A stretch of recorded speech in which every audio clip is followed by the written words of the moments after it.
আরশ খান, সোনেরা ও মনিরা মিঠুর নতুন স্পেশাল নাটক এ জার্নি উইথ মাদার রিলিজের অফিসিয়াল সময় আউট। ঠিক কখন ও কোথায় এটি দেখবেন জানতে ভিডিওটি শেষ পর্যন্ত দেখুন। মাবরুর রশিদ বান্নার পরিচালনায় আসছে নতুন নাটক এ জার্নি উইথ মাদার। সমুদ্র তটে মা ও সন্তানের ইমোশনাল ট্রাভেল ভাইবের এই নতুন পোস্টারটি রিলিজ হতেই নেটিজেনদের মন জয় করে নিয়েছে। কিন্তু মায়ের সাথে এই আনন্দময় সফরে নেপথ্য লুকানো আছে কোন ইমোশনাল গল্প? মোসাব্বের হোসেন মুহিদের দারুণ গল্প ও বান্নার পরিচালনায় ফুটে উঠবে মা ছেলের সম্পর্কের এক অনন্য মেলবন্ধন।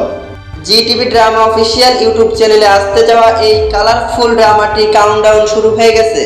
কনফার্ম টাইমে আসি। মেকার্সদের অফিসিয়াল ঘোষণা অনুযায়ী আগামীকাল 30 জুলাই ঠিক দুপুর 3টায় জি টিভি ড্রামা ইউটিউব চ্যানেলে অফিসিয়ালি রিলিজ করা হচ্ছে এ জার্নি উইথ মাদার। বাংলা নাটকের এমন সব ধামাকা রিলিজ আপডেট সবার আগে পেতে চ্যানেলটি সাবস্ক্রাইব করুন। ধন্যবাদ।